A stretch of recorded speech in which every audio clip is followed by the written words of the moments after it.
Now on. Hare Krishna. Thank you so much for the mesmerizing Kirtan, Aniruddha Prabhu and all the youth here. I thought, let there be Kirtan program today instead of class. Okay, I will start. Om Namo Bhagavate Vasudevaya.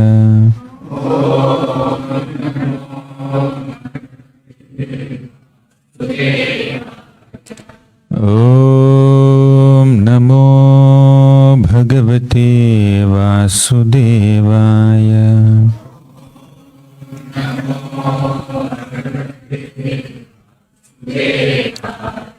Om Namo Bhagavate Vasudevaya.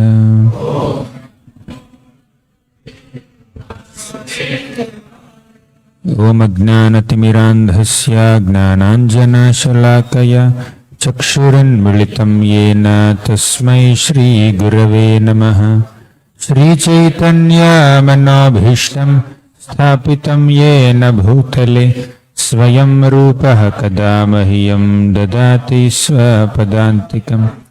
Vandeham Shri Guroh Shri Yutapadakkamalam Shri Gurun Vaishnavamscha Shri Rupam Sagrajatam Sahagana Raghunathanvitam Tam Sajivam Sadvaitam Savadhutam Parijana Sahitam Krishna Chaitanya Devam Shri Radha Krishna Padan Sahagana Lalita Shri Vishakhanvitamscha. He Krishna Karuna Sindhu Deenabandho Jagatpate Gopesha Gopika Kanta Radha Kanta Namostute. Tapta Kanchana Gaurangi Radhe Vrindavaneshwari Vrishabhanu Sute Devi Pranamami Haripriye. Vancha kalpatarubhyascha kripa sindhubhya evacha patitanam pavanebhyo vaishnavebhyo namo namaha. Namo Om Vishnupadaya Krishna Presthaya Bhutale Srimate Bhaktivedanta Swamin Iti Namine. Namaste Saraswati Deve Gauravani Pracharini Nirvishesha Sunyavadi Paschatya Desatarini. Jai Shri Krishna Chaitanya Prabhu Nityananda Shri Advaita Gadadhara Shrivasadi Gaura Bhakta Vrinda. Hare Krishna Krishna Krishna Hare Hare Hare Rama Rama Rama Hare Hare. Hare Krishna. Can we increase the volume slightly? Hare Krishna. I offer my humble obeisances to all the devotees at Portland. For the first time I am coming here. Very few familiar faces, but I will become familiar in 2 days. Yeah. Thank you very much for having me with all of you. I heartily thank Krishna Keshav Prabhu for making all the arrangements for me to come here and have your association. So Prabhu has lovingly asked me to speak on how to become an instrument in Krishna's plans. So we'll try to meditate on this topic for the next 1 hour or so. And if something is remaining, we'll discuss tomorrow also. There's much more remaining. Even if we discuss this topic for 4 or 5 days also, there is enough subject matter for us to contemplate upon from the Tattva perspective and from the Leela perspective, and mainly from the perspective of practical application. We are all here to become instruments in Krishna's plans. And as an instrument in Krishna's plan, several acharyas have appeared on this planet to spread Krishna consciousness. Anyone who is trying to spread Krishna consciousness is acting as the most effective instrument in Krishna's hands. As the gopis of Vrindavan sing right in the middle of Gopi Gita. Tava kathamritam tapta jivanam kavibhiriditam kalmashapaham Shravanamangalam Srimadattatam Bhuvi Grinanti Ye Bhurida Jana. The gopis of Vrindavan are saying, Tava kathamritam. O Lord, your katha is like amrit. Nectarian topics of Krishna. Krishna katha is so nectarian. There are two types of Krishna katha. One is katha spoken by Krishna. Second is katha spoken about Krishna. Means one is Bhagavad Gita, second is Bhagavatam. That is Tava Kathamritam. Two types of Hari Katha. Tapta Jivanam. Jivana means life. Of Tapta, those who are struggling in this world. Tapta means those who are experiencing misery. Tapa. So one who is experiencing tapa is called tapta. Tapta Jivanam. It is Krishna Katha. These two types of Krishna Kathas are the life-inducing forces for those who are struggling or suffering in this world. Who are those tapta? There are again two types of, definitely we are tapta. There are two types of tapta, two types of suffering people. One, the conditioned souls who are suffering threefold material miseries, adhyatmika, adi bhautika, adi devaka kleshas. Second category is the exalted devotees who are suffering in separation from Krishna. Example is gopis themselves. The gopis in Gopi Gita, they are expressing their feelings of separation from Krishna. We are suffering here. Can't you understand? We are suffering here in separation from you. Please come and give darshan. Therefore we are singing this song. Tava kathamritam tapta jivanam kavibhiriditam. Kavibhiriditam. We have seen two types of Krishna kathas. Tava kathamritam, two meanings. Tapta jivanam, two meanings. There's a quiz at the end of the shloka. Remember. Kavibhiriditam. Kavis are also two types. Right? Kavibhiriditam means great kavis or poets have sung your Krishna Katha. They spoke Gita, they spoke Bhagavatam to mitigate the sufferings of conditioned souls and to also pacify the hankerings of elevated, exalted devotees. So who are the two types of poets? Number one, ancient poets, ancient kavis like Sukadeva Goswami, Vyasadeva. Then modern, contemporary poets like Prabhupada, Vishnu Chakravarti Thakur, recent past. And still poets are continuing. For the rest of eternity, the contemporary poets will continue. Because ancient poets have given Krishna conscious philosophy and spoke Krishna Katha, explained Krishna's pastimes in a way that is suitable for the audience of those times. Definitely what they spoke is relevant now also. It's relevant for the rest of eternity, for all time to come.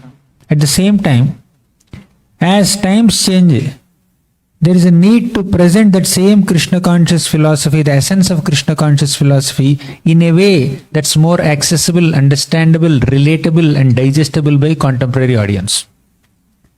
That's why Prabhupada was keeping 14 commentaries in front of him, or many more commentaries. Recently I went to London. There we met one devotee. He has 28 commentaries of Acharyas. 28 Acharyas have given commentaries on Srimad Bhagavatam, the Sanskrit commentaries, big books. So Prabhupada has studied all the commentaries and distilled the essence of it and added his own reflections, his own examples that the contemporary audience can relate with. Right? And later, what Prabhupada explained, many of his followers are also explaining. So like that, Krishna Katha must be explained for the understanding of the audiences as the time progresses, right? So ancient poets and contemporary poets. We can elaborate more, but I'll stop here. Tava Kathamritam, 2 meanings. Tapta Jivanam, 2 meanings. Kavi Bhiriditam, 2 meanings. Kalmashapaham. What is Kalmasha? Okay. Miseries we can call. Anything more specific? Kalmasha. Dirtiness, yes. Impurities, contamination. Kalmasha apaham means Krishna Katha can completely destroy all kalmashas, all the contamination. There are 2 types of contamination again. When Kalmasha apaham means Krishna Katha destroys 2 types of contamination. One contamination is Hridaya Kalmasha. Second contamination is Kali Kalmasha. Hridaya Kalmasha means at the individual level within our hearts there are so many anarthas like envy, pride, greed, lust, illusion, etc. So Krishna Katha can clear all of them. Pravishtaha karnarandhrena svanam bhava saroruham dhunoti shamalam Krishnaha salilasya yathasharat. Krishna Katha enters our ear holes and completely washes away all the contamination within the hearts. Right? That is Hridaya Kalmasha. On the individual level, the Kalmasha within the heart is cleansed by sincerely hearing Harikatha. Second is Kali Kalmasha, Kalimalapaham. The conversation that happened between Sukadeva Goswami and Parikshit Maharaj that can completely destroy the Kalmasha or the contamination of Kali Yuga on a global level. Kali Kalmasha Ghanu. Even Hari Nam can also destroy. Kalir doshani dherajan asti hiyeko mahan gunaha kirtanadeva krishnasya mukta sangha param vrajet. Just by chanting the holy names of Krishna, Hari Kirtan, Krishna Kirtan, Kali Kalmasha is destroyed. Got it? Tava Kathamritam, Tapta Jivanam, Kavi Bhiriditam, Kalmashapaham. Shravana Mangalam, very important point. Shravana means to hear. Mangalam means auspiciousness. Shravana Mangalam means when you hear Harikatha, Krishna Kathamrita, it creates great auspiciousness. What are the 2 aspects of auspiciousness created by Krishna Katha? One aspect is Krishna Katha will make the ultimate goal of Krishna Prema attractive. Second aspect is Krishna Katha will make the goal of Krishna Prema attainable. The goal of life is Prema Pumartho Mahan, Krishna Prema. Attaining love of God is the goal of life. But the problem is, the goal of life is not sufficiently advertised or glamorized to make it more attractive to common people. When you hear Krishna Katha, the goal of Krishna Prema will become attractive to us. Okay, you are attracted to something, attracted to this goal. Yes, this goal is amazing, I have to attain this. But you are not having a right means to attain it. Krishna Katha will make it attainable also. In fact, Krishna Katha is the means to attain that goal of Krishna Prema. Getting right? Getting too technical or what? So, Krishna Katha is Shravana Mangalam. Hearing Krishna Katha is auspicious in 2 ways. Because Krishna Katha will make Krishna Prema attractive and attainable. It will increase your interest in attaining Krishna Prema. You want proof? I can give proof for every point. You see this. Why did Vyasadeva write Srimad Bhagavatam in the first place? First canto, 7th chapter. There are series of 4 shlokas, very beautiful shlokas. One is Yasyam Vaisruyamanayam Krishne Paramapurushe Bhakti-rasamrta-sindhu Pumsaha Shoka Moha Bhayapaha. How many of you know this shloka? Okay, you can recite now. Yasyam Vaisruyamanayam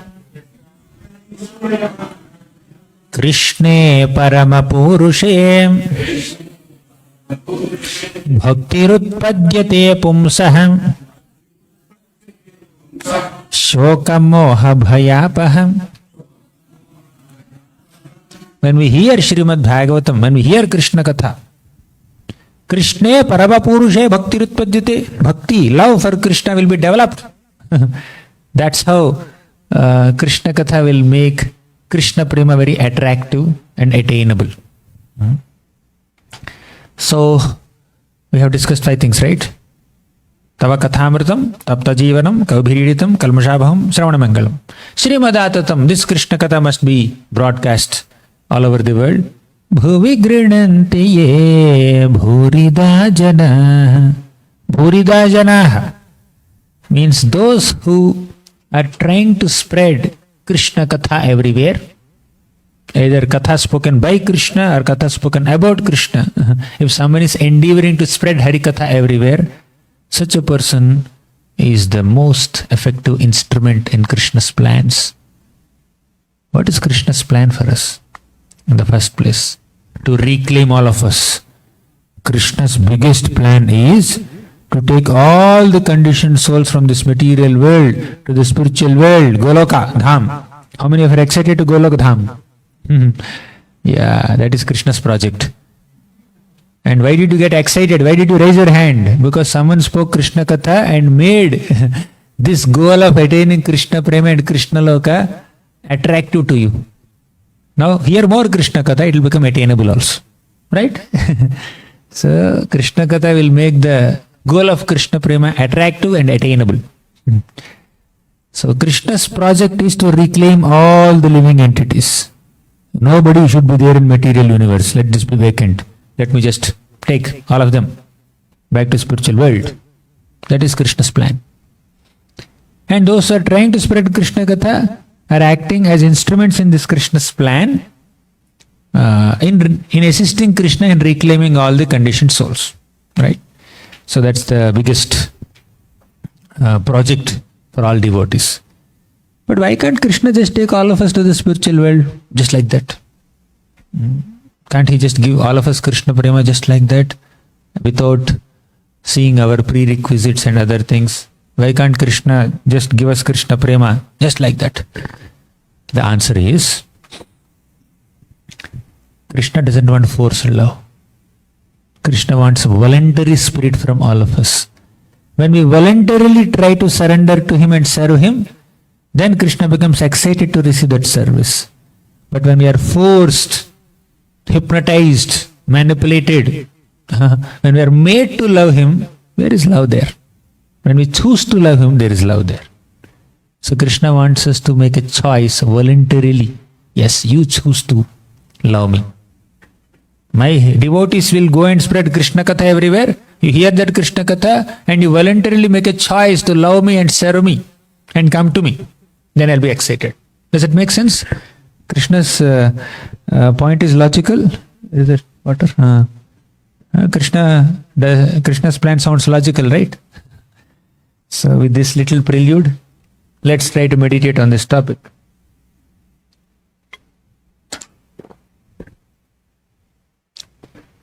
Someone can click. Let's recite this shloka. You're able to see? Tasmat tvamuttishta yasho labhasva jitva shatrun bhungshva rajyam samruddham mayaivaite nihataha purvameva Nimittam Bhava savyasachin. Initially Arjuna said, I will not fight. You know, all of you know this. In the beginning of Bhagavad Gita, Arjuna said, I will not fight Krishna. Why? They are my relatives, my elders, my parents, my grandparents, my brothers, my cousins, my teachers, my sons, my grandsons. How can I kill them? And he gave so many reasons. Then Krishna said, do you think you are killing them? I have already killed them. You are not killing. You have no capacity to kill anybody. In fact, nobody can kill anybody. Because soul is eternal. The body is never alive. The soul is ever alive. How can you kill anyone? How can anyone kill you? What you are killing is only bodies, not the souls. The soul has no death. And he gives a big lecture on the difference between body and soul in the 2nd chapter. But in the 11th chapter, he interestingly speaks. Tasmatvamuttishta yasho labhasva. My dear Arjuna, uttishta, get up. Yasho labhasva, become famous. Gain reputation for being the hero of the battlefield of Kurukshetra. Krishna is the supreme hero. But Krishna took the role of a chariot driver and made Arjuna the hero. Arjuna, you become the hero. Bhima, you become the hero. Bhima gets the credit of killing all the 100 sons of Dhritarashtra headed by Duryodhan. And Arjuna gets the credit of killing big warriors like Dronacharya, Bhishma, Karna, Jayadratha, all those people. You become heroes, I'll just become a driver. God is taking the role of a driver and making his devotees the heroes. And whenever they are stuck, he's going and helping them. So, Yashola Bhasva, you become famous. I want you to become famous. Just as a father becomes very happy when the child accomplishes many things, similarly, Krishna becomes happy when a devotee becomes successful in his endeavors. Krishna is Supreme Father, right? Aham bija pradah pitaha. So, Jitva Shatrun, conquer your enemies. Bhungshva Rajyam Samurdham means you enjoy a prosperous kingdom. Jitva Shatrun Bhungshva Rajyam Samurdham Mayaivaite Nihataha Purvameva. Purvameva means before only I have killed all these people. Bhishma, Drona, Karna, Shakuni, Duryodhan, Dushasan, all these people I have already killed. Mayaivaite Nihataha Purvameva. They have already been killed by me. The moment they touched the hair of Draupadi, that moment I have decided their death. I have killed them, literally. Then what am I supposed to do? Nimittam Mātram Bhava Savyasachin. You just be my instrument in manifesting their death. Right? It's like the boss says, I have already signed the document. I have sanctioned the bill. You can just give this signed document to that person. That's all. Boss has sanctioned. What the Das is supposed to do has to just carry the document and then do the delivery as a postman. Similarly, Arjuna, you just manifest their deaths. I have already killed them. That's all. I have decided. I have killed them means I wanted to put a full stop to their current lifetime. Nobody can kill the soul. Once they die, means once they are separated from the body, they will enter another bodies. That is clear. But here he is saying that I have decided that they need to be killed for the mistake they have done, for the offenses that they have committed to you Pandavas, righteous people, and also to Draupadi, chaste wife of yours. So, Nimittam Mātram Bhava Savyasachin. This word Nimittam Mātram means instrument. Just an instrument, just a tool in my hand. When somebody signs a document, who gets the credit? Pen or the person? Krishna is the person, Arjuna is the pen. That's the point. What's the logic behind acting as an instrument? You have decided and I have to work accordingly. What is my role here? You may have all these questions. Isn't it too much on Krishna's part to expect us? Just be my tool. It's like very demeaning, very disrespectful, right? I am doing everything, you just be my tool. It's like, what is my role here? So you feel sometimes an intelligent person, wise person, if he just hears this statement, Nimittam Mātram Bhava Savyasachin, there is some kind of discomfort. Am I supposed to be instrument? So now the whole session is meant to address those points now. Yeah, please. You can press the space bar if you want. You can keep it to your side. No, I don't need. I can see this also. Just space bar. Just press. Enough. I think you press so many. Enough. So we need to understand. I don't know. I made them long back. Go back. Yeah, fine. Even I don't know. Whatever is there, I'll just refer to that and speak.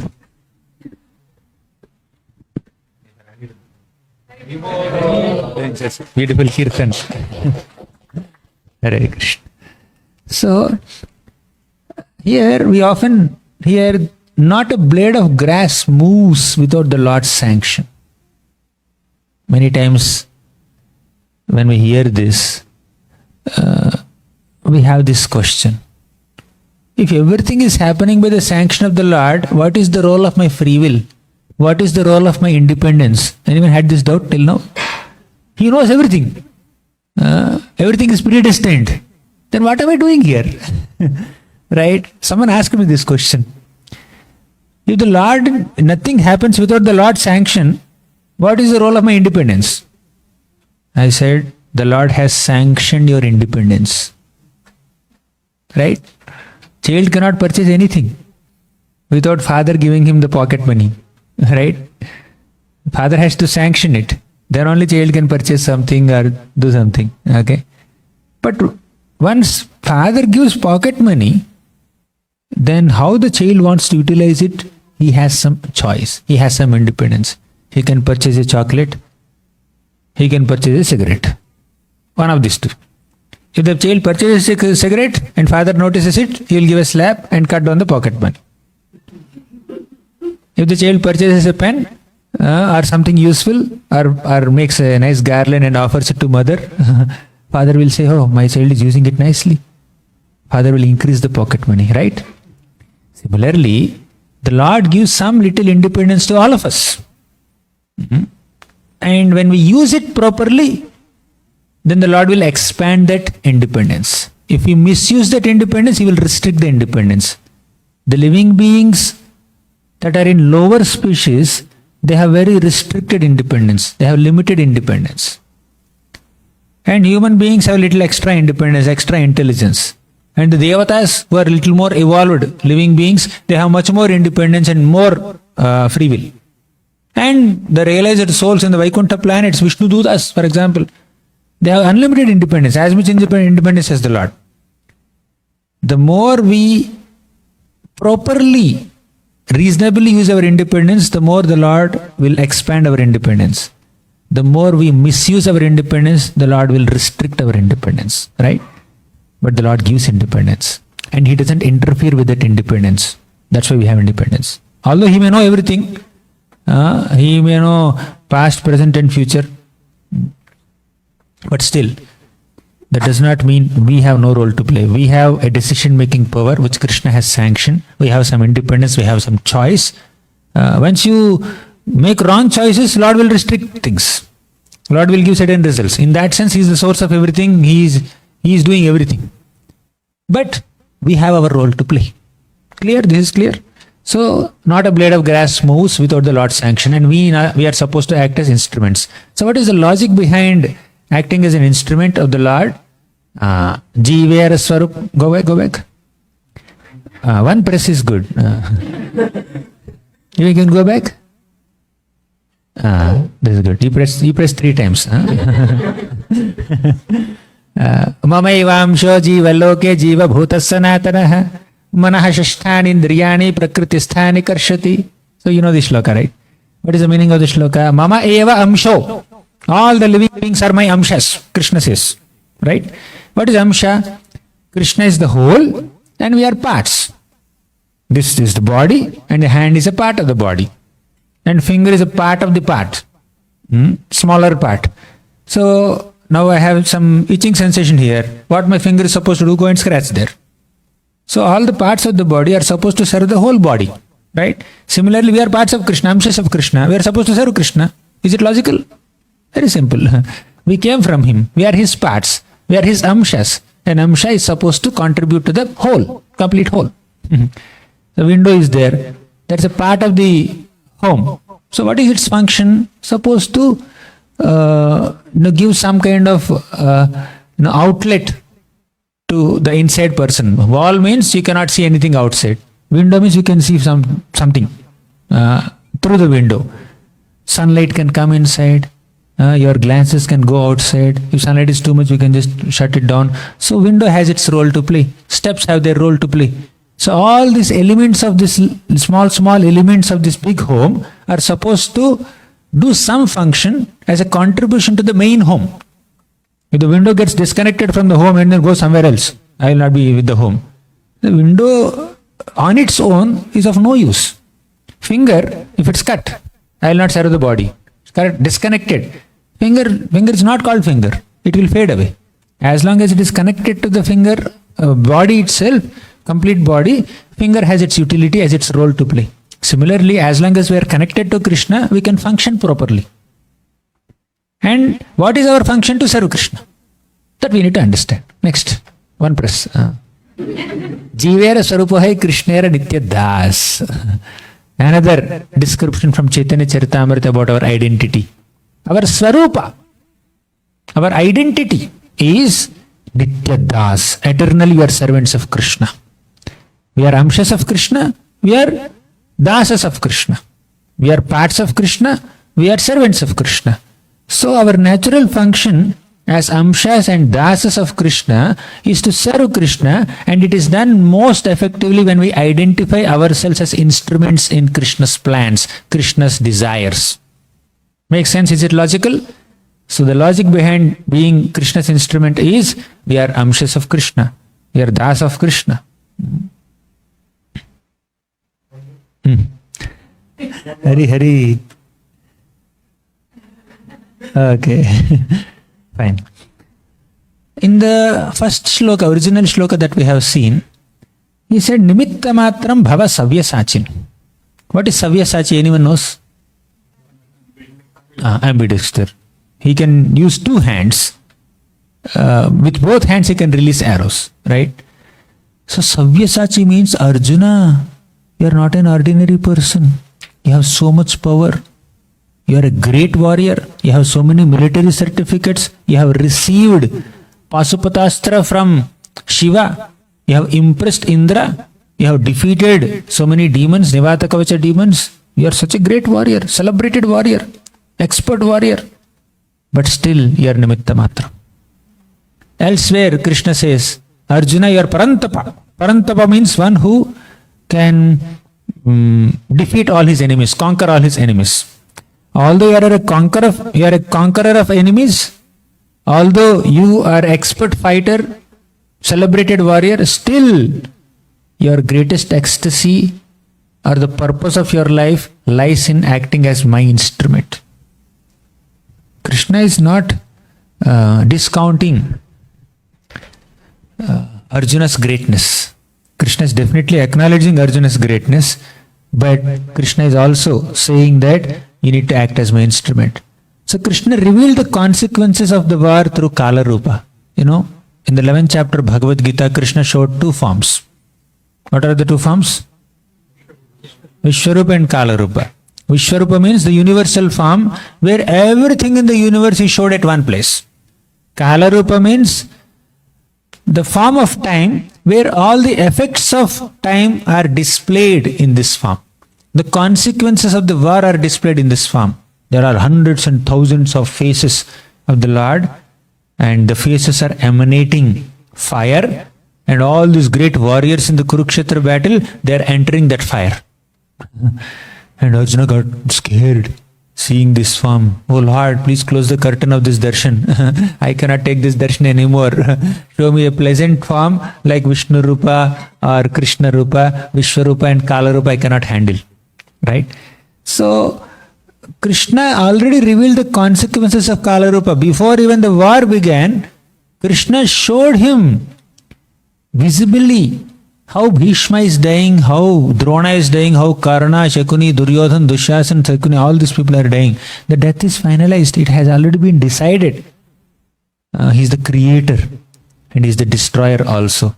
Still, Arjuna had to manifest their deaths by fighting. That is his duty. So, just let me give you one example. Even Krishna acted as an instrument in the plans of some of his devotees. What was the plan made by Narada Muni for Nalakvar and Manigriva? They need to witness the pastimes of Krishna and Vrindavan. You know that, right? Pastime. Nalakvar and Manigriva were misbehaving, and Narada Muni became very angry with them, and he cursed them. May you become trees. But trees where? Not in some desert. In Vrindavan, in Nanda Maharaj's courtyard, just so that they can witness all the beautiful pastimes of Krishna standing in Nanda Maharaj's courtyard. Such a wonderful curse. It's not curse, it's blessing. And Narada Muni also desired that Krishna delivers these two Amalarjuna trees. He liberates them. First gives them darshan and purifies them. Then after that, he collapses, uproots the Arjuna trees, and he also liberates them and gives them their original forms. So this is how Krishna acted as instrument in Narada Muni's plans. So in this way, being an instrument in someone else's plan, who is that someone else? One who loves you. The one whom you love. So when you become an instrument in the plans of your lover, that's an ecstatic way of working. When you do some activity to please the beloved, just for example, a child likes a food item, and mother cooks that item and feeds the child. It's such a great satisfying experience. I think many mothers here, they can confirm. When you feed the favorite item of your child and the child becomes very happy and smiles, mother becomes very happy. Similarly, when the child has some ability to grow up, when he grows up, he has some ability to do some service to the parents, then he does something to the parents and parents become happy, child becomes happy. So to selflessly render some service to the beloved and see smile on the face of the beloved is such a satisfying experience that exalts this principle of being an instrument in someone else's desires so much. So to be an instrument in someone else's desires is such a wonderful way of living. So Arjuna was so detached. Despite all his talents and powers and fame and his reputation, everything, Arjuna is supposed to act as an instrument in Krishna's hands. And Arjuna, although initially he was detached from all opulence and he said, I will go and beg. Krishna said, you cannot beg. You are a Kshatriya. We have the spirit of fighting. How can you beg? Because you are a fighter, if you artificially become a beggar, you will start fighting with other beggars. Better don't fight with beggars, fight with warriors. Your job is to fight, not to beg. Brahmanas can beg, but a Kshatriya should not beg. So, Arjuna was detached, but we should not be so detached that we become disconnected from Krishna's plans only. That's detachment is not detachment from Krishna's plans. Detachment is detachment from our own personal enjoyment. That's what Bhagavatam says. Yeah, Arjuna is invincible, but still Arjuna is an instrument in Krishna's plans. Now, what is the glory of being an instrument in Krishna's plans? Initially, just 5-10 minutes back, I raised the question. To act as instrument in someone else's plan is sometimes seen as very demeaning or discouraging or feel insulting or humiliating, something like that, for a person who has some ego or quote unquote in modern terms self-respect. Right? But we have just seen, to become an instrument in someone else's desires selflessly and work for their satisfaction gives so much satisfaction to the self. I just give the example of mother and child, if you remember. Right? Now let me just give one more argument. If it's not working, leave it, Prabhu. I think it may be distracting devotees. You don't have to show the thing. There's some loose connection or some... It's okay. You can. We don't need slides. I'll just speak like that. You can disconnect that. Yeah. So, let me just give a couple of examples. Number one is Krishna has a flute in his hands. What is flute? A dry bamboo wood.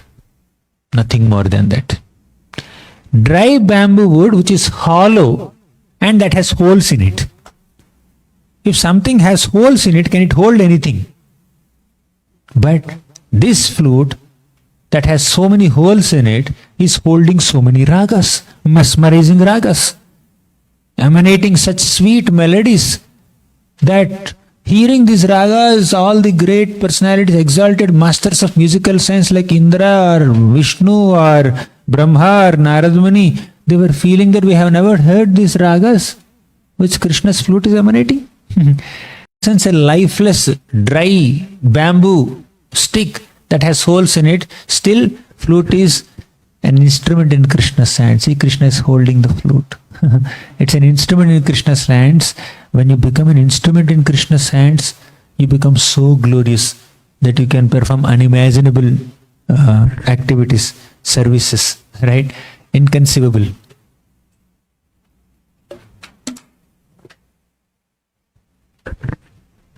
If the flute is just left alone, can it mesmerize anyone? Can it do anything to anybody? It's just lying there unattended. Nobody will even use it or look at it. Only when the flute is in a player's hands, acting as an instrument in someone's hands, then it can accomplish all these tasks. That's the glory of Krishna's flute. Varha pidam natavaravapuhu karnayor karnikaram bibharadva sahakanaka kapisham vaijayantim chamalam randharan venoradhara sudhaya purayan gopa vrindair indaranyam swapadaramanam pravishad gita kirti. Varhapidam natavaravapuhu. Krishna is wearing this beautiful peacock feather. Now peacock feathers are externally beautiful. They have eyes also. Can the eyes see? Can the eyes on peacock feather see? They cannot see anybody.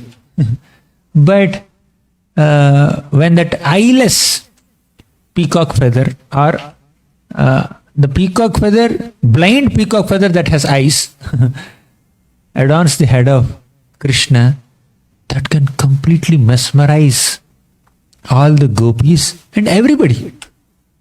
Now Krishna's bodily complexion is like that of a dark monsoon cloud. Krishna's yellow dhoti is like that of lightning, shining. Golden yellow cloth is like lightning.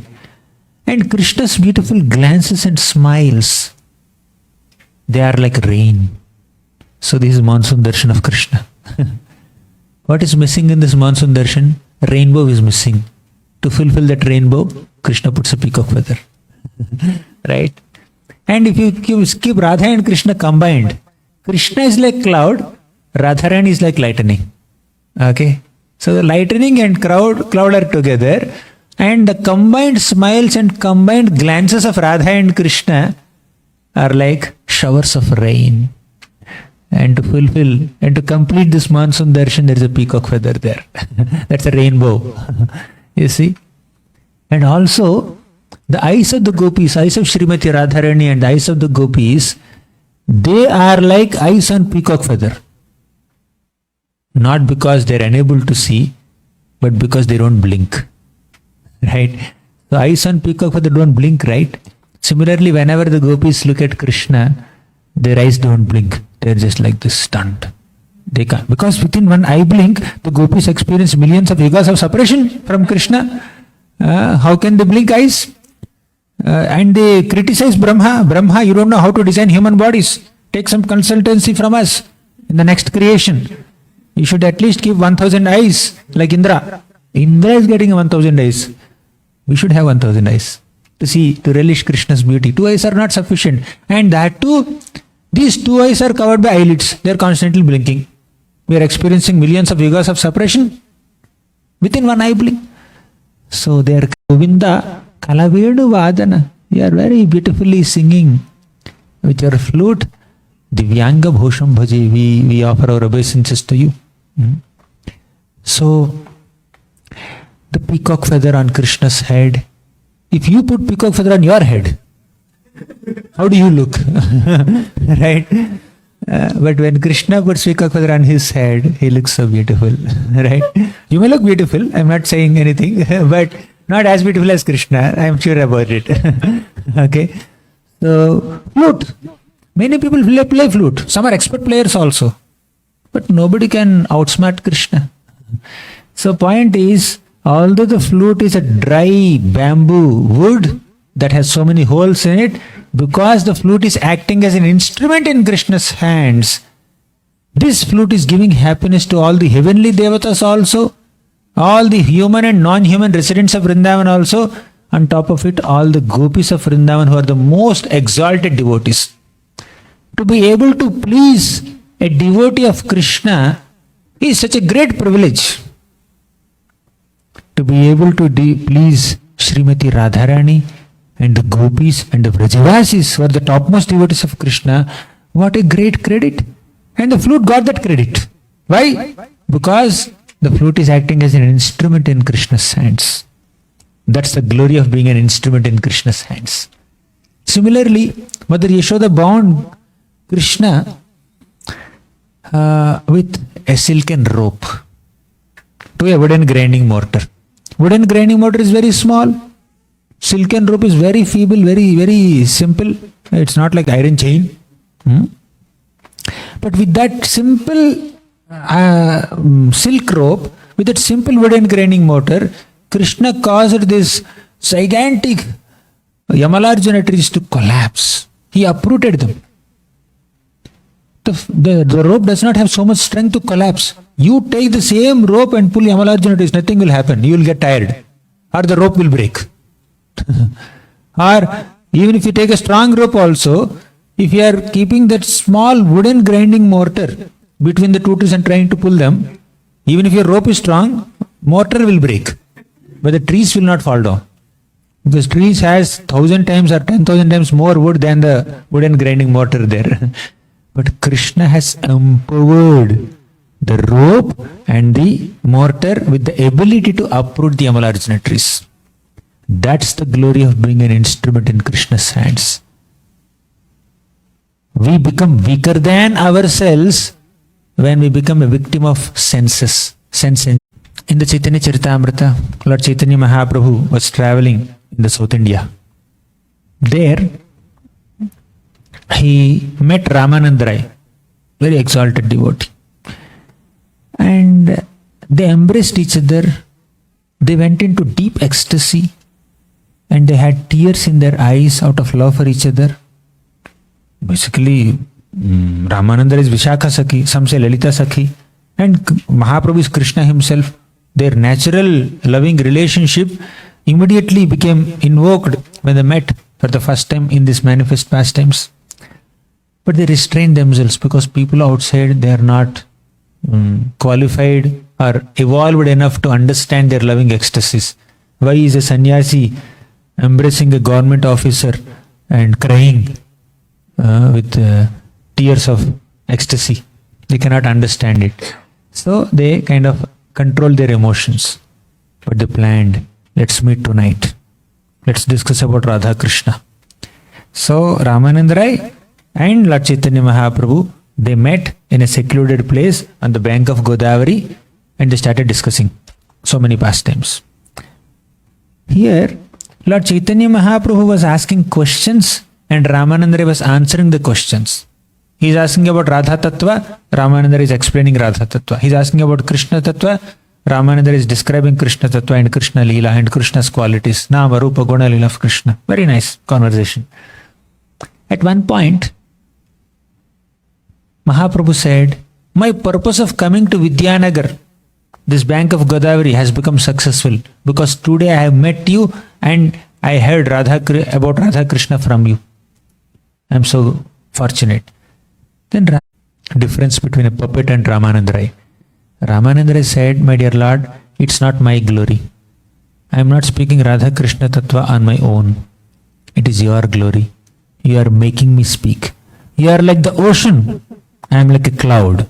Where does the cloud get water from? From the ocean. Cloud gets water from the ocean, and during the rainy season, cloud showers that rain back into the ocean. I am like that. We may accomplish so many things. We may acquire so many things in Krishna's service.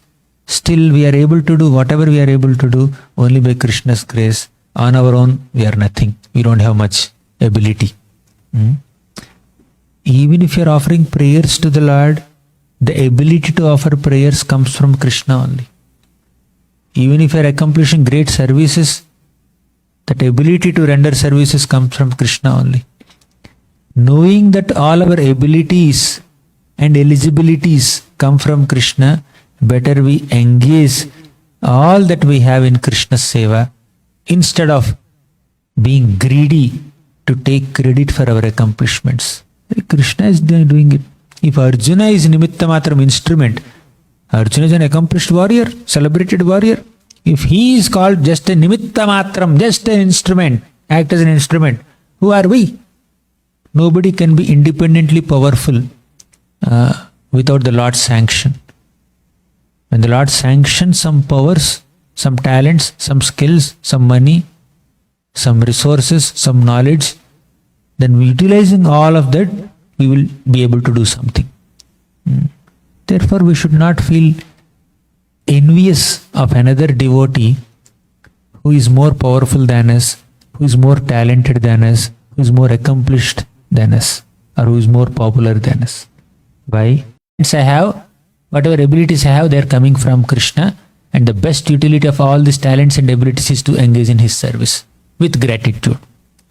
And whenever that service is taken away from us, no problem. Nobody can take away two B's from us. One is bead bag, second is Bhagavatam. Be attached to them. If you are attached to bead bag and Bhagavatam, you can be happy. If you are attached to anything else, any other positions or privileges or powers or talents or possessions, will get frustrated inevitably, undoubtedly. You can be responsible in some service as long as you are doing that service, but be detached. Responsibility should not lead to attachment. And detachment does not mean irresponsibility. In the name of detachment, we become irresponsible sometimes. In the name of responsibility, we become too attached sometimes. Both are not correct. Act as an instrument in Krishna's service and responsibly do that service and be detached. Sometimes Krishna will ask us to be instruments. Sometimes Krishna wants someone else to be instruments. As I said, even offering prayers to Krishna also is not in our hands. It's all Krishna's empowerment.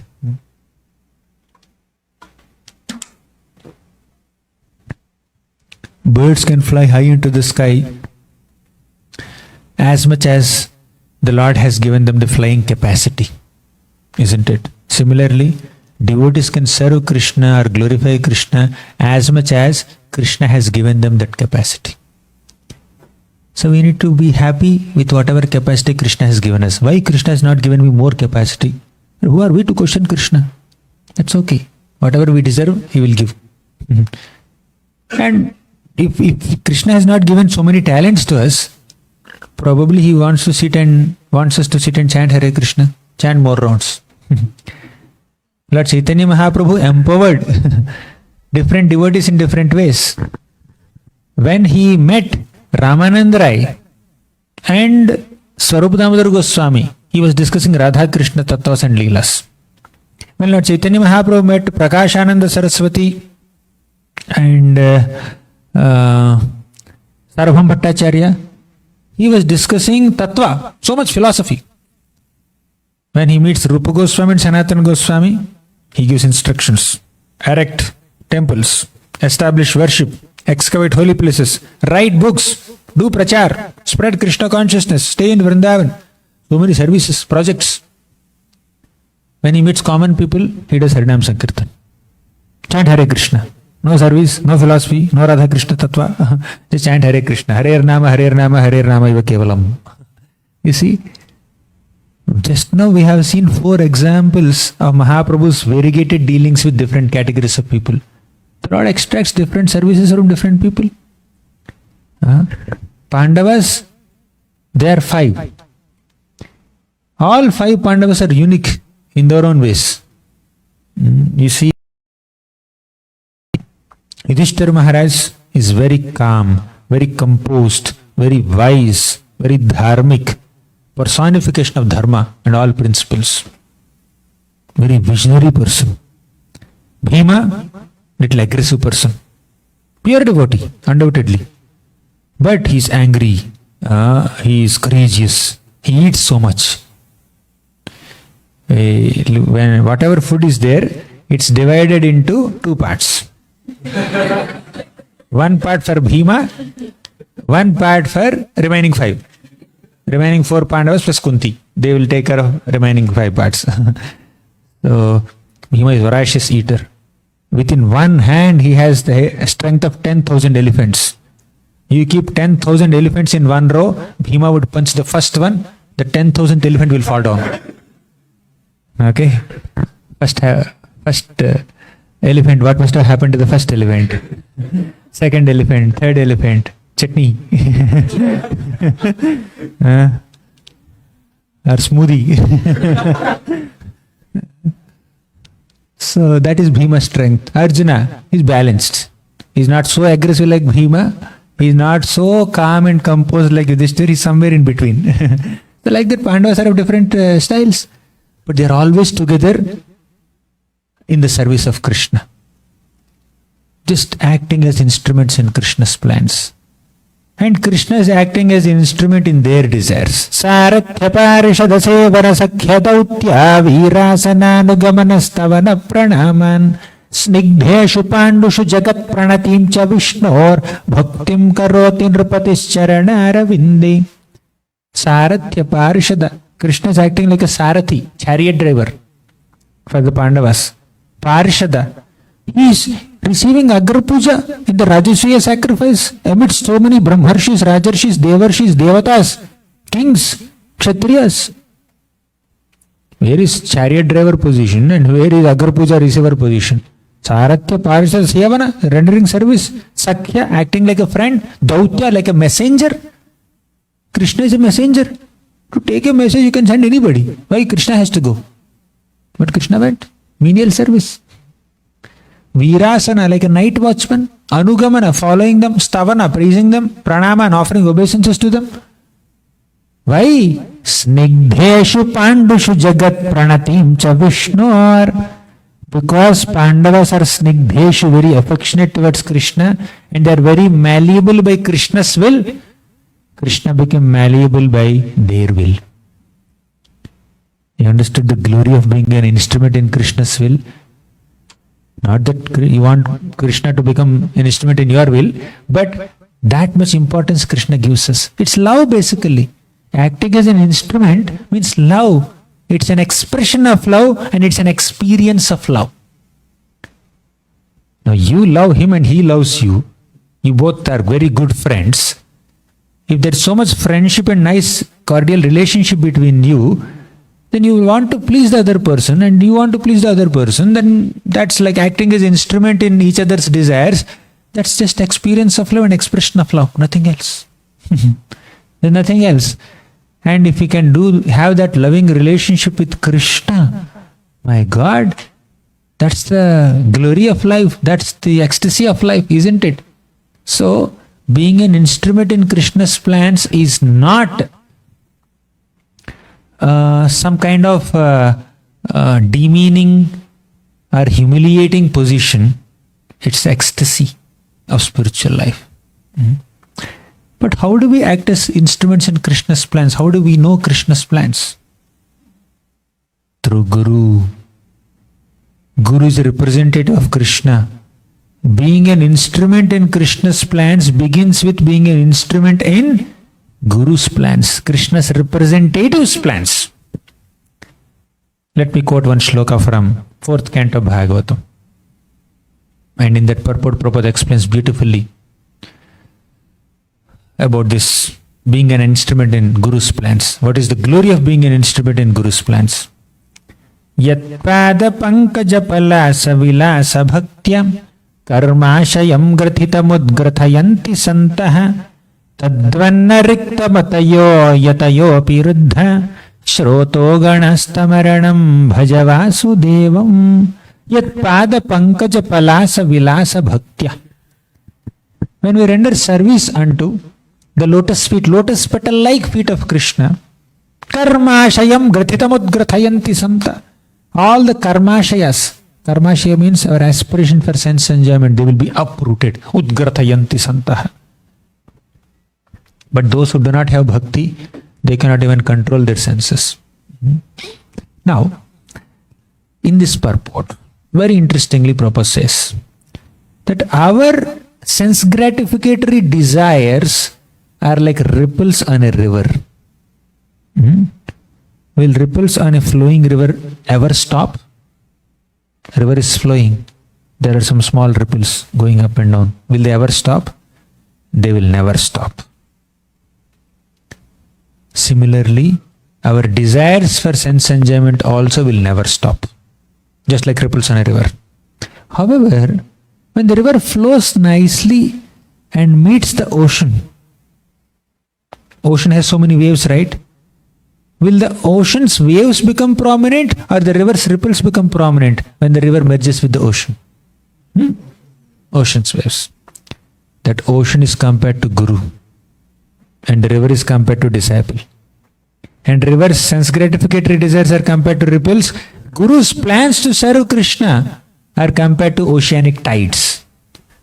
Just like the ripples of a river become insignificant and non-existent when the river meets the ocean, similarly, a disciple's desires for sense enjoyment, material desires, will become insignificant and not existent when disciple renders service to Guru, follows the instructions of Guru. That's the glory of being an instrument in Guru's plans. Guru's plans basically means service to Krishna. What is Guru's plan? To reclaim, to assist Krishna in reclaiming all the living entities. Right? We discussed in the beginning only. Bhuvi grinanti ye bhorida jana. They are most benevolent benefactors of the entire humanity. By spreading Krishna katha, they are trying to bring people closer to Krishna. That's the Guru's plan.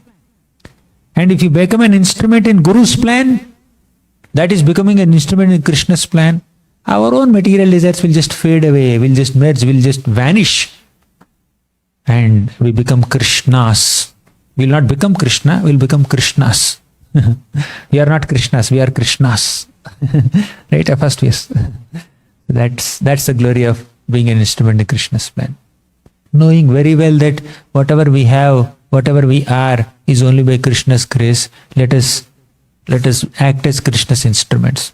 Dhruva Maharaj did tapasya for 6 months as a 5-year-old boy.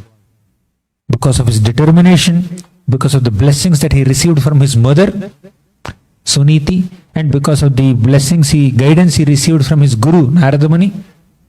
Such a glorious Hasta charana shravana vagadin pranannamo bhagavate purushaya tubhyam. You have woken up, you have awakened that power of speech and made me glorify you.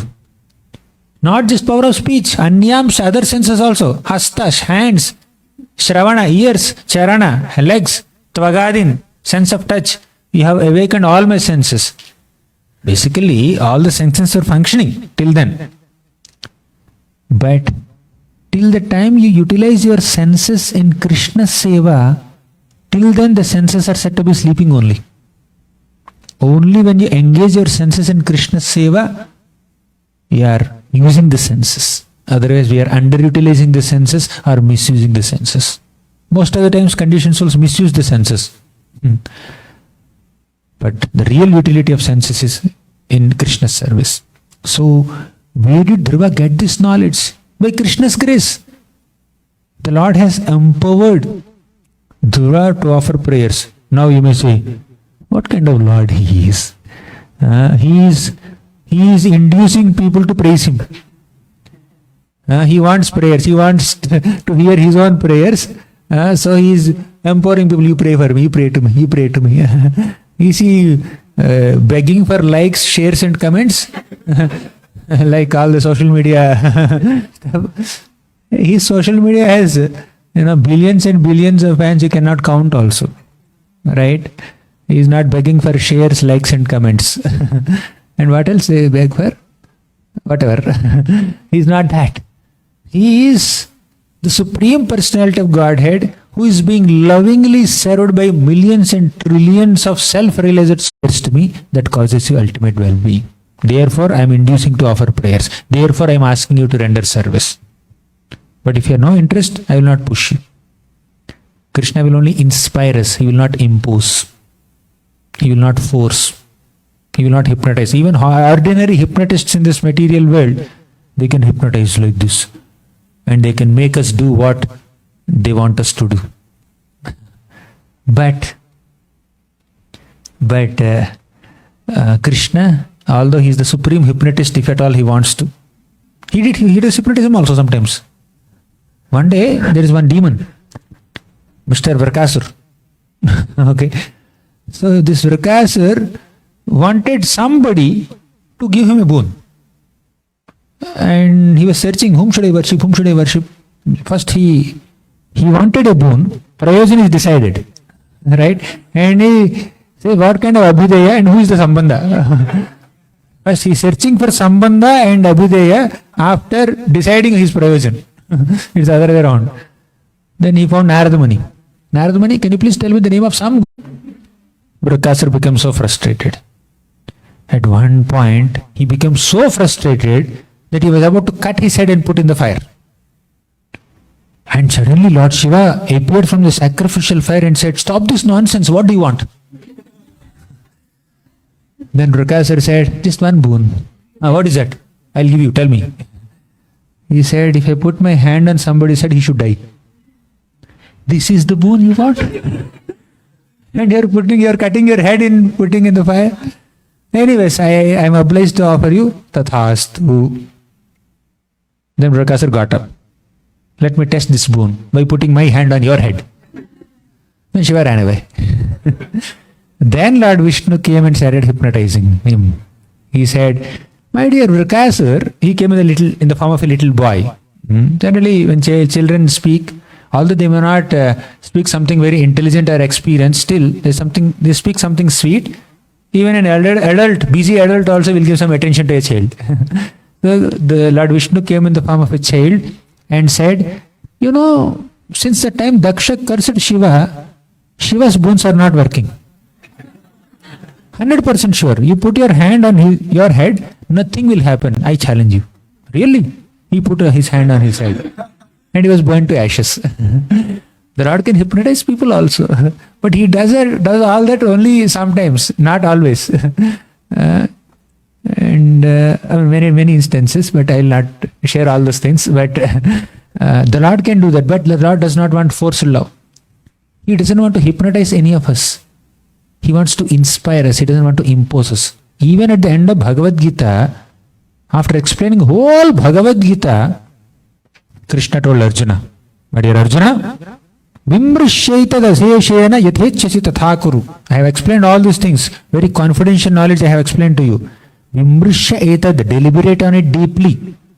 And yathechasi tatha kuru. Do whatever you want, whatever you like. Then Arjuna said that,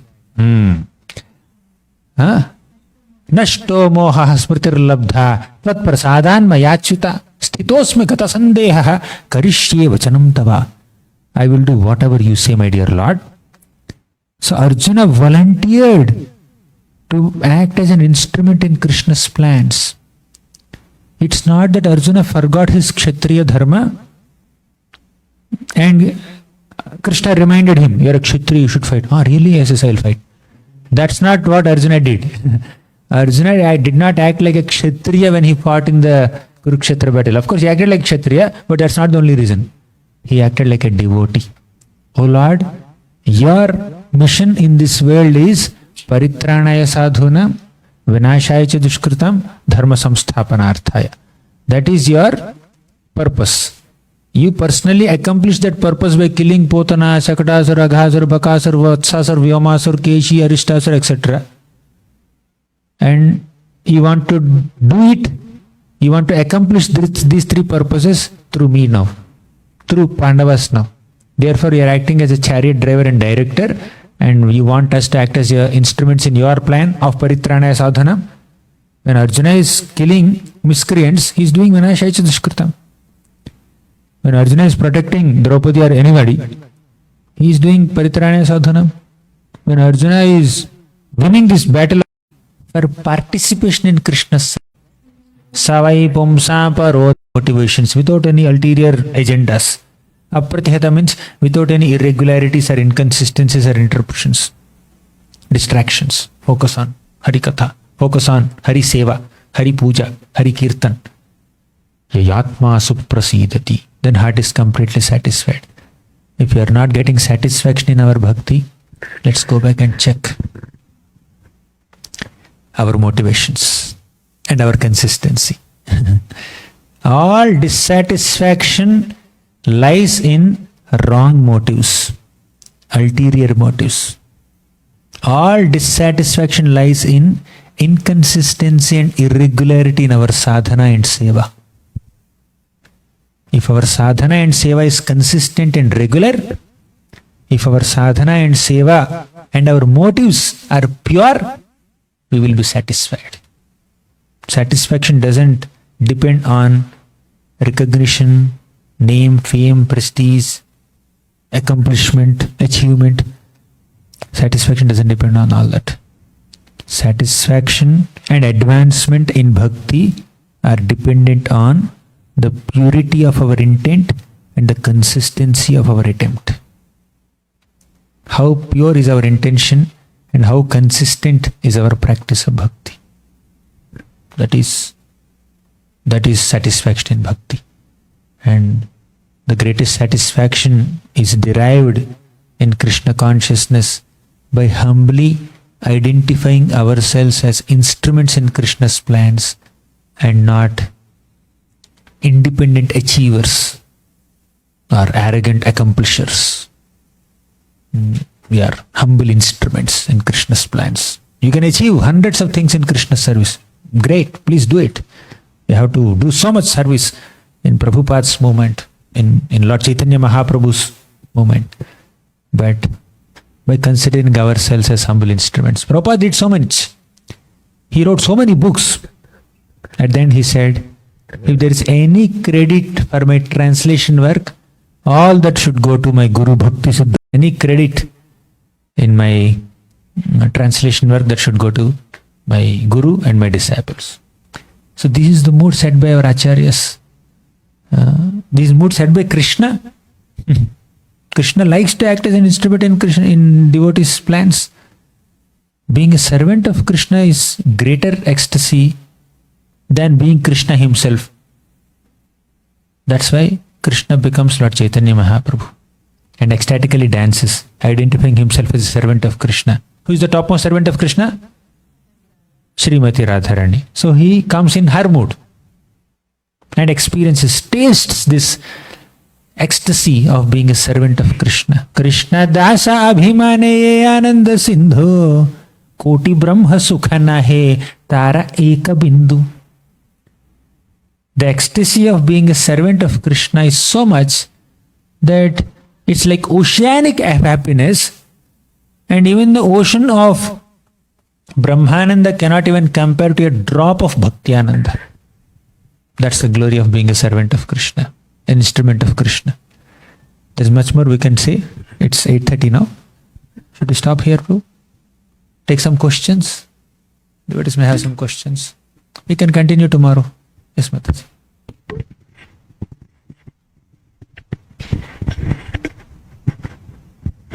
Hare Krishna, thank you so much, Prabhuji, for such a wonderful class.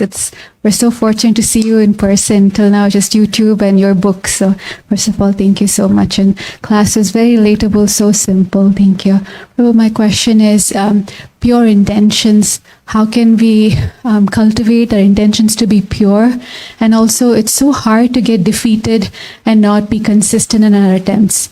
We think that, oh, we know so much, we shouldn't have like atyahara or not atyahara, over endeavor, right? Atyahara, yeah, over endeavor. So sometimes we think that, oh, maybe I'm over endeavoring, that's why I'm not achieving what I'm achieving. So we stop. So how do we develop those two qualities?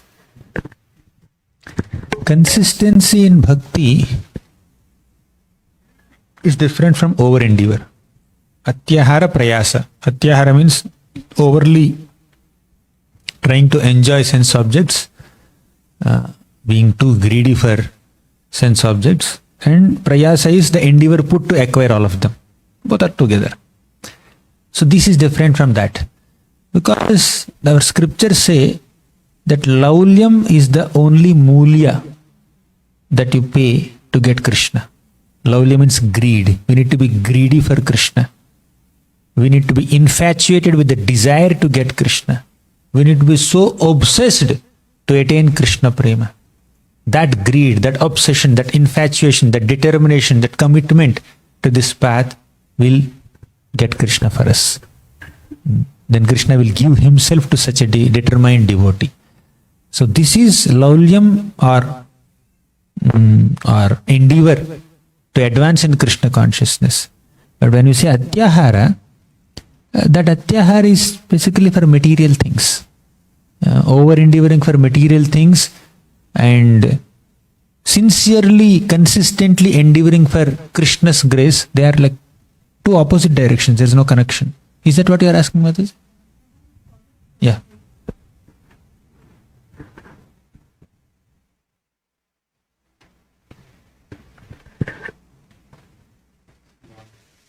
Sorry, Prabhu, follow-up is like example of Radharani is told. Radharani engages others in Krishna's service. So people say, oh, you should encourage others, don't do. So how do you know that? What's that balance? Yeah, we need to engage others also in Krishna's service. Engaging is of two types.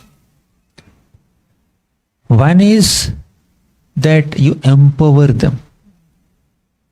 Once you are little experienced in some service, you empower younger ones to take up that service and you increase the scope of your service. You just go one step higher or deeper, take up more responsibilities. So far you are handling some things hands-on, some responsibilities. Now you found some devotees who are capable enough to handle them.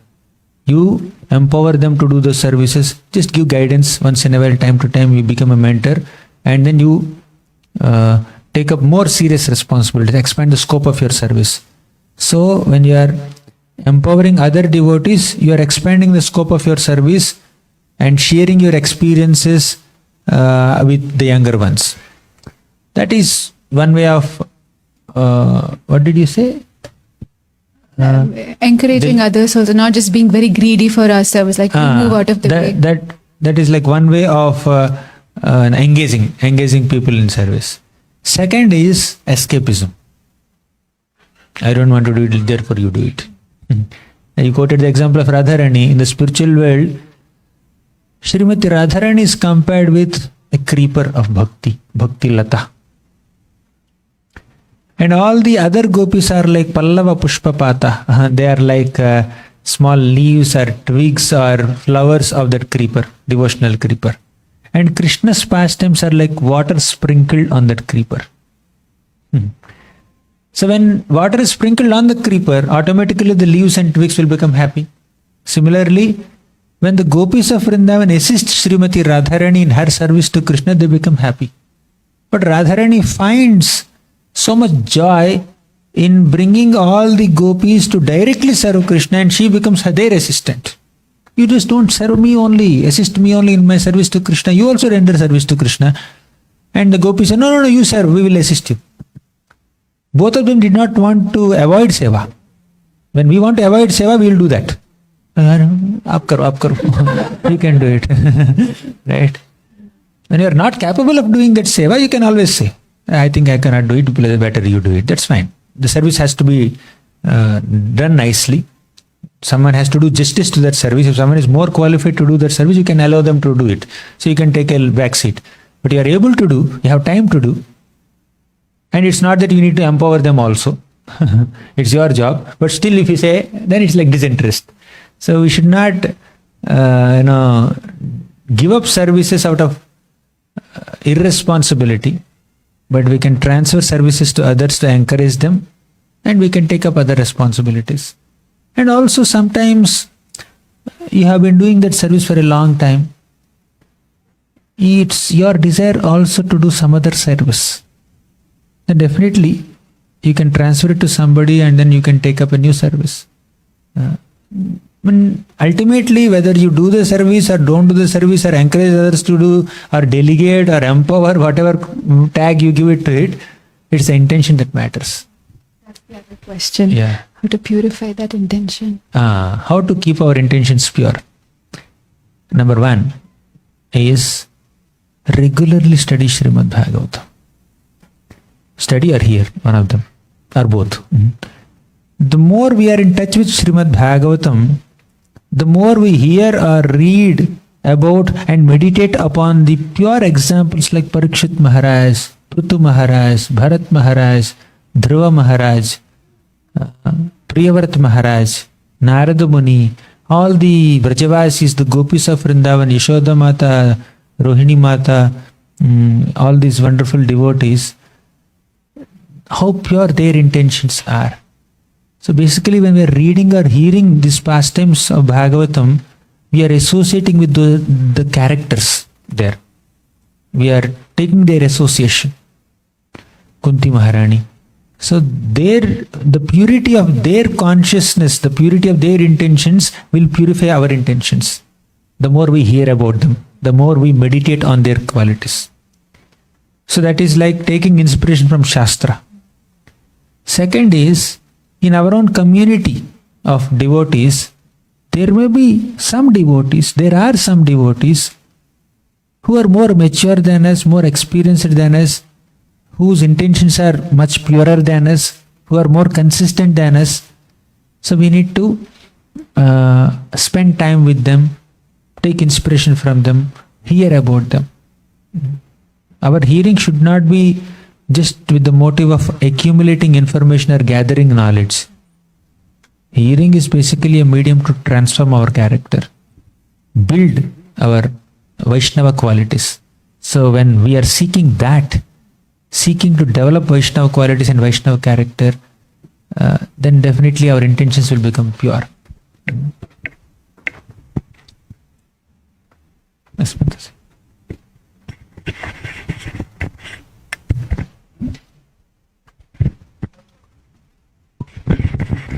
Hare Krishna Prabhuji, thank you so much for your wonderful lecture, how to become instruments in the service of Krishna, in the hands of Krishna. I'm so happy to see you, Prabhuji. I always follow your lectures, and my Telugu preaching goes mostly 75% with your explanations only. I'm so pleased. And I'm so happy to see you today. You are a replica of your spiritual master. You are personification of humility and tolerance and compassion that I could see you while you teach to, even Bhakti Shastri courses. I have your Bhakti Shastri course, and how patiently you answer all the questions at the end of session. You are tired actually in the night. In India it is night.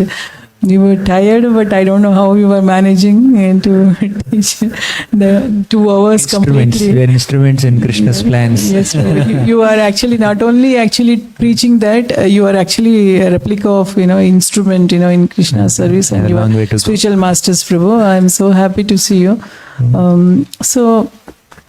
Today my questions are a couple of questions. So I am always confused between destiny and free will. You explained destiny and free will. Prabhu, for example, my understanding, please correct me because I want to understand from you personally. Because whatever we are having, the suffering and happiness in this lifetime, that is depending on our previous pious impious actions. Is that correct? Then suppose whatever we are doing right now, is it free will? Because today I have come here. Is it my free will or Krishna's arrangement? How do we understand whatever we are doing right now in our lives? Is that our free will? So that we are going. It's a combination of both. Krishna has sanctioned our free will. In that sense, it is Krishna's arrangement. But Krishna has given us free will, which it's our free will also. Right? That free will is sanctioned by Krishna, therefore it's Krishna's arrangement. Okay, anyways, I will just elaborate a little more. For an ordinary materialistic conditioned soul, whatever happens in life is karma. Whether good, they have free will. Definitely they have free will. Karma out of free will? That free will is influenced by karma, and that free will makes them create more karma. It's complicated network. Extremely complicated. So they have some karmic baggage in the background that will induce them to act in a certain way, think in a certain way, decide things in a certain, choose in a certain way. That will plunge them into deeper complications. Right? Now you, without Google Maps, you took a left turn in your road. That is a wrong thing, wrong step. From there you are trying to search. So in trying to come back to your main track, You have taken so many turns, like you went 10 kilometers away from the main destination, and then somebody said, hey, not here, go there. 1 hour you lost, right? In traffic and all, you get lost. It's like that, very complicated. So for a ordinary, materialistic, conditioned soul, whatever is happening is because of karma, which is because of misuse of free will. Now for a devotee who is practicing devotional service, bhakti yoga, karmani nirdahati kintu cha bhakti bhajam, karma is removed. Even for a practicing devotee, Krishna personally takes charge of the devotee's life.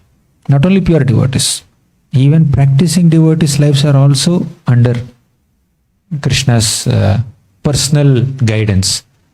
Now you enter a college, say you are doing BTech, 4 years BTech for example, Bachelor of Technology, I don't know what you call in this area. I did BTech, so I'm saying. So first year student is like immature, first semester student. 8th semester is like very mature in studies.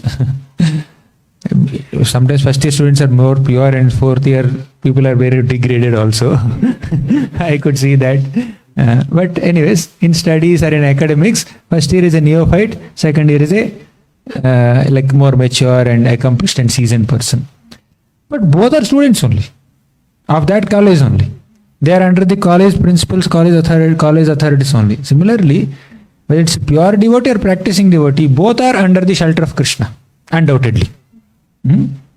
And this practice, when practice becomes perfect and becomes a pure devotee, is completely under the shelter of Krishna. But in the practicing stage, still some things are there. Some baggage is there. Anarthas are there, aparadhas are there. So the suffering that such a practicing devotee experiences is a product of anarthas and aparadhas, which is again misuse of free will. Not necessarily karma. Because karma Krishna can remove. But he will not remove free will. He will never interfere with our minute independence. However degraded a living entity may be, even if the living entity commits such abominable activities and becomes a ant or an insect also, there is some little free will. Devata, more free will. Human beings, little medium free will. Free will is always there. Even if karma is not there, free will is there.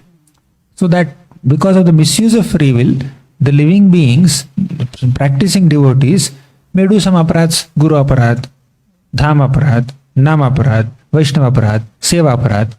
The aparadhas will give them some reactions. And anarthas are still there. Because his practicing stage, the anarthas are not fully purified. There is still some lust, envy, pride, greed pending. So because of that, some suffering. And if it is the pure devotees, they are not practitioners. Pure devotees case, it's totally Krishna's will. They suffer a lot. Kunti Maharani, they suffer more than practicing devotees. Sometimes they suffer more than normal karmis also. But their suffering is like Krishna's personal orchestration to demonstrate how faithful my devotees can be. Even if they are subjected to hundreds and thousands of reversals, my devotees will never lose faith in me. Even if Abhimanyu died, his wife Uttara came to take Krishna's shelter only for the protection of his son, Parikshit Maharaj. Pahi pahi mahayogin deva deva jagatpate. She said, Na anyan bhayam tadabhayam pashyat. I can't see anyone else. She did not think, few days back my husband was dying and he did not do anything. Why should I go to him? She never thought like that. She has complete faith that Krishna is the only protector. And even if Krishna doesn't protect Parikshit, still she has faith. Her faith was not shaken up. At the time of Parikshit's birth, Krishna saved. But even during her lifetime, Parikshit was cursed to die within 7 days by Shamik Rishi's son, Shringi. At that time, Krishna did not save. Krishna arranged for Sukadeva Goswami to give a Bhagavatam class for 7 days. And Parikshit died. Uttara was still there. Uttara did not complain. Krishna, why did you protect him? when he was in the womb? Why did you not protect him when he was cursed? What is this? Whatever you say, maro bhi, rako bhi, jo ichha tohar. Want to protect me or punish me? I consider punishment also as protection. So pure devotees are so faithful to Krishna because they understand. After Abhimanyu died, where did he go? After Parikshit died, where did he go? He went to spiritual world. He gave us Bhagavatam and went to spiritual world. That's glorious death. Why should a devotee cry? Of course, the crying is mainly because of separation from a beloved devotee, but not that the devotee is harmed or some injustice is done to the devotee. And also, whenever a devotee is in some difficulty, when Krishna comes and relieves the devotee from the difficulty, the devotee experiences some special kind of love and grace of Krishna. Isn't it? Extra grace. Bhumi Devi in so much difficulty. Then Krishna comes as an incarnation and relieves her from some difficulty. The relationship is more intensified. Parents love the child so much. But when the child is sick, their love for the child will be intensified more. Similarly, when a devotee is in difficulty, Krishna's love for the devotee is revealed more. And that love, an intensified love, is experienced by the devotee, and the devotee feels nourished. And plus, others will also understand, my God, how much the Lord loves these devotees. That is to increase our faith and demonstrate their faith. The Lord will expose them to some suffering. And He Himself will come and relieve them from suffering also. So when He gives them some suffering, He is giving them chili. When He relieves them from some suffering, He is giving them gulab jamun after their throat is burnt when they took some mirchi. Vishnu Chakravarti Thakur says, he doesn't say mirchi gulab jamun, but he says that when a devotee experiences a phase of suffering, then the Lord comes and relieves them from suffering. That is rasa. That is special rasa. If there is a series of gulab jamuns, 1, 2, 3, 4, 5, 6, 7, 8, 10, you can't relish. But one mirchi bhaji and then one gulab jamun, you can, that is a nice balance, right? A combination. Only series of happy moments are there, it's all monotony. But if some reversals are there in between, there is some ecstasy, extra maja. Even in spiritual world also, Radha and Krishna are always not together. Sometimes there is separation there also. And Radha goes into Manlila. Krishna comes and pleads, please, please. There is some extra rasa there. It's all rasa. Between pure devotees and the Lord, all the sufferings are also rasa. Practicing devotees, that's a process of purification for them. Common people, karma. Does that answer the question? Wonderful, Prabhu. Wonderful. I have a small other question. You are talking about part and parcel. I know some other devotees might have questions. Maybe you want me to wait? Is it okay? I don't know, Prabhu. How many questions can we take? How long can we If anybody else has any questions, please. No other questions? Yes, Prabhu. Yeah.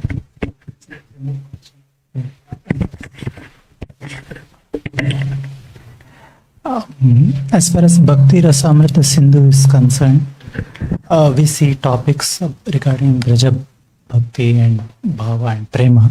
So I'm just curious to know how is it that it is included in the Bhakti Shastri curriculum? I mean, the first 19 chapters are included. yes.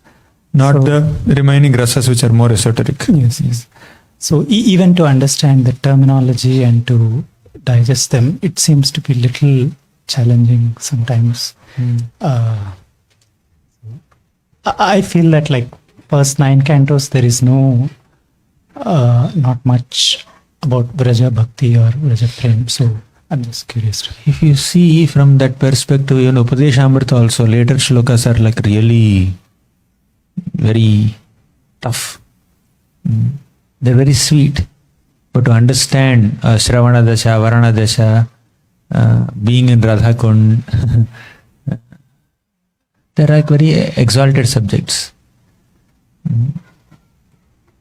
And honestly speaking, during my Bhakti Shastri days, 15 years back, when I was in my very early 20s, I could not understand nectar of devotion much. Upadeshamrita, initial 4-5 shlokas I could understand, but later when I could not connect with them much. But later, after some years, when I read Bhakti-rasamrta-sindhu along with Nectar of Devotion, then Upadeshamrita along with some Acharya's commentaries, I could appreciate them better after completing my Bhagavatam study. So, the way I see it is, in Bhakti Shastri, you get some basic understanding of it, but Bhakti Shastri is not the ending of all these 4 books. You have a whole life to understand them, and probably lifetimes to realize them and apply them and act on that platform. But seniors have designated these 4 books as syllabus. We just follow. Even I never asked, why did you put this? I also definitely had this doubt. Bhakti-rasamrta is like too much. Only after studying Bhagavatam we can understand. 4th chapter especially, when Prabhupada writes the series of translations, 30 translations in 4th chapter of NOD. In those days, 2008, I could not understand anything. But when I completed my Bhagavatam study, out of those 30, at least 20 are my favorite shlokas. Yat pada pankaja palasa vilasa bhakti. When I saw the Sanskrit, then I could understand. And when I understood the context of the shloka, Yat pada pankaja, for example, it comes in a series of beautiful conversations between 4 Kumaras and Prithu Maharaj. You can appreciate the context. After that, after completing Bhagavatam study, when I read Bhakti-rasamrta-sindhu, it made good sense to me. But initially, it was a bouncer for me. But I just did the needful. Okay. Yes, Mataji. Hare Krishna Prabhu.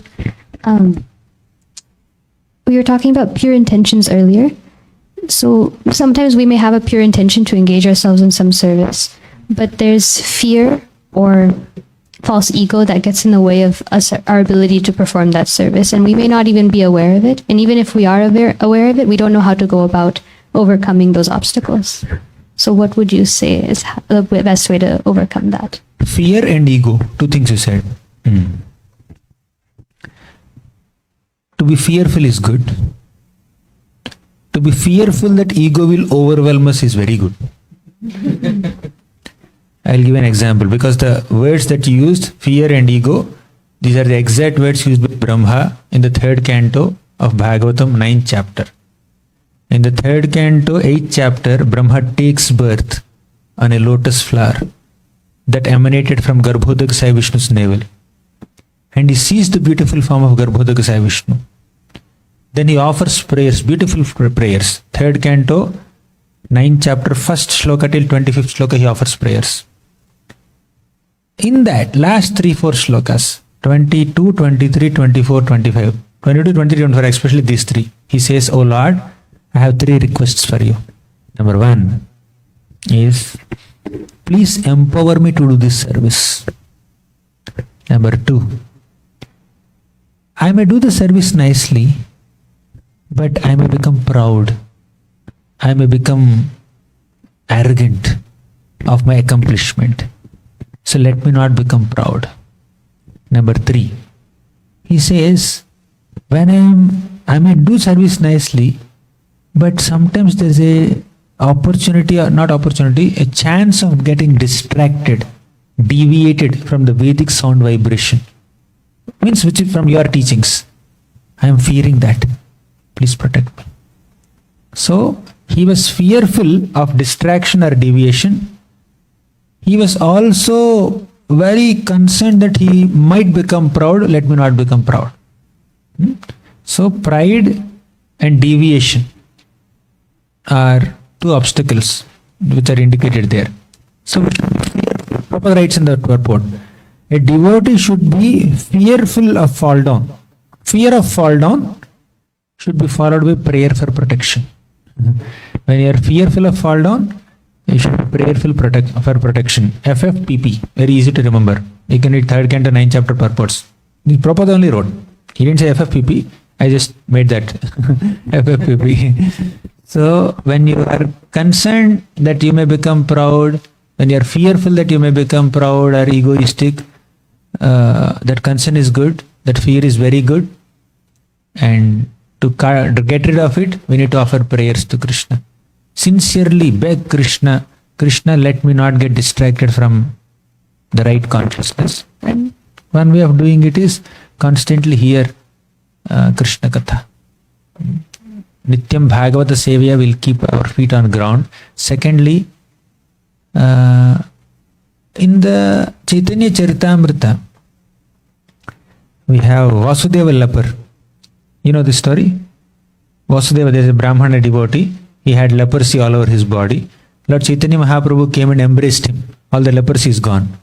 He got a very beautiful, well-built, handsome body.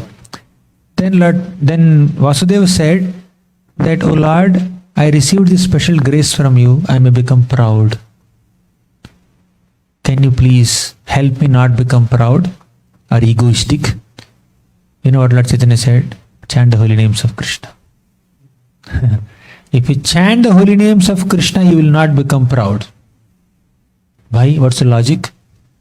The more you chant, the more you say Krishna, Krishna, Krishna, Krishna, Krishna, Krishna, the more you are realizing that He is better than you.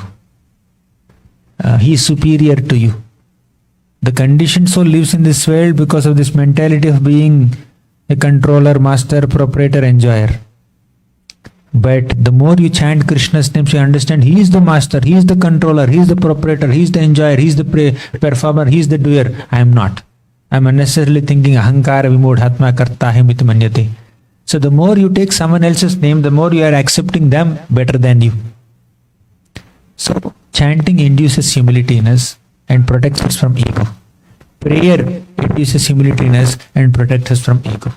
These are solutions from Bhagavatam and Chaitanya Charitamrita.